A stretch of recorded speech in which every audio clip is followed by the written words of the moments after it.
तो स्वागत करता हूं आप सभी का हमारे चैनल पर। लेकर आ चुका हूं आज आप लोगों के लिए बजाज की प्लेटिना 100 सीसी। आप लोगों को पता होगा कि कुछ टाइम पहले बजाज ही इकलौती ऐसी कंपनी थी जो कि अपनी बाइक्स के अंदर कार्बोरेटर देती थी और बाकी कंपनी फ्यूल इंजेक्शन देती थी। लेकिन अब बजाज वाले ने भी अपने बाइक्स के अंदर फ्यूल इंजेक्शन देना स्टार्ट कर दिया है। लेकिन उसके कारण कुछ लोगों को लगता है कि अब इसकी माइलेज कम हो गई होगी, लेकिन ऐसा बिल्कुल भी नहीं है। बजाज वाले इसके अंदर अभी भी बहुत अच्छी खासी माइलेज देते हैं। आप लोगों को पता ही होगा, काफ़ी लोगों का इसके ऊपर भरोसा रहा है।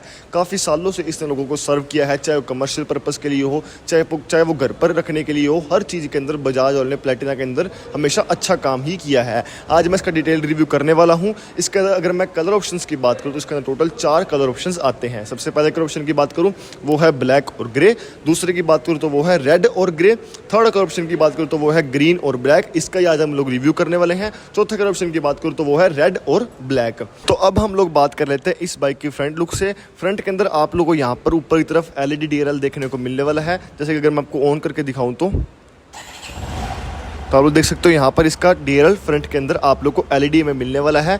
और ये तभी ग्लो होगा जब आप लोग का बाइक स्टार्ट होगा। जब अगर आप लोग का बाइक स्टार्ट नहीं है, अगर इग्निशन ऑन है, तो ये LED लाइट इसकी ग्लो नहीं करेगी। उसके बाद बात करूँ यहाँ पर मैं हेडलाइट की, तो हेडलाइट इसके अंदर आप लोग को हेलोजन बल्ब के अंदर ही देखने को मिलने वाली है। इसके इंडिकेटर की बात करूँ तो इसके अंदर इंडिकेटर भी हमें हेलोजन बल्ब के अंदर ही दिए हुए हैं। यहाँ पर हमें नंबर प्लेट एरिया मिल जाएगा। और इस तरह आप देख सकते हो यहाँ पर हमें ग्रीन कलर के अंदर इसके ग्राफिक्स दिए हुए हैं। जैसे कलर ऑप्शन, हर कलर ऑप्शन के हिसाब से इसके वाइजर के ऊपर आप लोग को इस तरीके के ग्राफिक्स देखने को मिल जाएंगे। यहाँ पर मैं नीचे की तरफ बात करूँ मडगार्ड की, तो मडगार्ड इसके अंदर हमें प्लास्टिक में ही देखने को मिलने वाला है। और यहाँ पर आप लोग को टायर में भी देखो, जिस हिसाब का कलर होगा उस हिसाब के आप लोग को पट्टी देखने को मिलने वाली है। और जो इसका टायर है वो आप लोग को ट्यूब टाइप ही देखने को मिलने वाला है। इसके अंदर भी ट्यूबलेस टायर नहीं आता है। लेकिन अगर आप लोग प्लेटिना के अंदर 110 सीसी लोगे तो उसके अंदर आप लोग को ट्यूबलेस टायर देखने को मिल जाएगा। एंटी स्किड ब्रेकिंग की आप लोग को बैजिंग देखने को मिलने वाली है। दोनों साइड आप लोग को रिफ्लेक्टर्स भी दिए हुए हैं। अगर मैं इसकी टायर प्रोफाइल की बात करूँ तो वो है 2.75 बाय 17 इंचेस का हमें फ्रंट में अलॉय व्हील भी दिया हुआ है।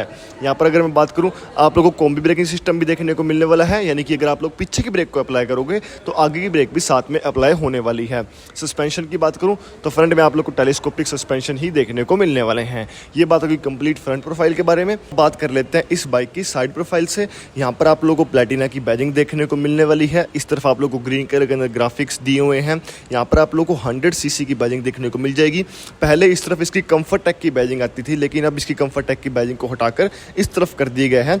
यानी कि अभी भी आपको कंफर्ट टेक तो देखने को मिलेगा ही मिलेगा, लेकिन इसकी बैजिंग को चेंज कर दिया गया है। तो सीट आपको इसके अंदर काफ़ी अच्छी खासी लंबी सीट देखने को मिल जाएगी। यहाँ पर आप लोग को गियर्स देखने को मिल जाने वाले हैं। 4 गियर हैं, चारों ही आगे की तरफ इसके गियर लगेंगे।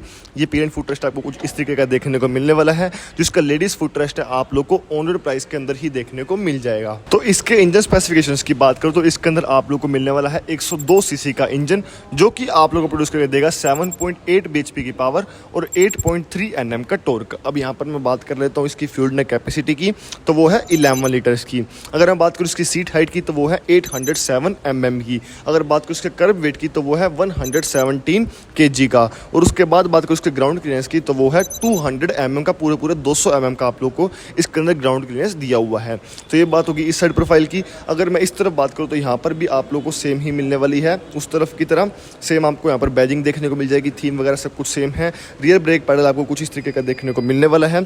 यहाँ पर इसके मैं सस्पेंशन की बात करूँ रियर वाले तो वो है स्प्रिंग एंड स्प्रिंग सस्पेंशन, यानी कि 1-2 स्प्रिंग आप लोगों को देखने को मिल जाएंगे। आप लोग देख सकते हो, देखो एक ये स्प्रिंग एक ये स्प्रिंग। तभी इसको कंफर्ट टेक की बैजिंग दी जाती है, जिसका मतलब है कि आप लोग इसको ड्राइव अगर करोगे तो आप लोग को अच्छा खासा कंफर्ट मिलने वाला है। इसकी रियर टायर प्रोफाइल की बात करूँ तो पीछे की तरफ भी आप लोग को 17 इंचेस का ही अलॉय व्हील देखने को मिलने वाला है। यहाँ पर बात करूँ इसके रियर प्रोफाइल की तो यहाँ पर आप लोग को इसके अंदर लाइट देखने को मिलने वाली है, जो कि आप लोग को हेलोजन बल्ब ही नहीं देखने को मिलेगी। यहाँ पर जो इसके इंडिकेटर्स है वो भी आप लोग को हेलोजन बल्ब के अंदर ही दिए हुए हैं। जो यहाँ पर आप लोग देख सकते हो, आप लोग यहाँ पर नंबर प्लेट भी लगवा सकते हो। ग्रैब रेल आप लोग उसके अंदर ब्लैक ग्लोस फिनिश के अंदर देखने को मिल जाएगा। तो अब बात कर लेता हूँ मैं इसके मीटर स्पेसिफिकेशंस के बारे में। तो यहाँ पर आप लोग को स्पीडोमीटर देखने को मिल जाएगा। यहाँ पर आप लोग को किलोमीटर शो कर देगा। इस तरफ आप लोग को फ्यूल टैंक शो करने वाला है, कितना फ्यूल टैंक के अंदर फ्यूल पड़ा है। यहाँ पर आप लोग को बजाज की बैजिंग देखने को मिल जाएगी। और इस तरफ आप लोग को इसके अंदर चार्जिंग पॉइंट भी दिया हुआ है। यहाँ पर इसकी की बात करूँ तो आप लोगों को कुछ इस तरीके की इसकी देखने को मिलने वाली है। यहाँ पर बजाज का लोगो दिया हुआ है और यहाँ पर भी बजाज का लोगो ही दिया हुआ है। स्विचेस की बात करूँ तो यहाँ पर इंडिकेटर का स्विच दिया हुआ है, ये हॉर्न का, ये हाई बीम लो बीम, यहाँ पर पास का स्विच दिया हुआ है। उस तरफ बात करूँ तो आप लोग इसकी लाइट को ऑन ऑफ कर सकते हो मैनुअली, और यहाँ पर आप लोग को सेल्फ भी दिया हुआ है। वैसे इसके अंदर दो वेरिएंट्स आते हैं बेसिकली, एक आप लोग को सेल्फ वाला वेरिएंट देखने को मिलेगा और एक आप लोग को बिना सेल्फ के वेरिएंट भी देखने को मिल जाएगा। इसके ओरियम्स की बात करूँ तो इसके ओरियम्स आप लोग को ब्लैक मैट फिनिश के अंदर देखने को मिलने वाले हैं और कुछ इस तरीके की शेप आप लोग को देखने को मिल जाएगी। तो ये बात होगी सारे फीचर्स के बारे में। तो अब बात कर लेता हूँ मैं इस बाइक की एक्स शोरूम प्राइस के बारे में। जैसे मैंने आपको पहले ही बताया, इसके अंदर बेसिकली दो वेरिएंट्स आते हैं, एक सेल्फ और एक बिना सेल्फ वाला।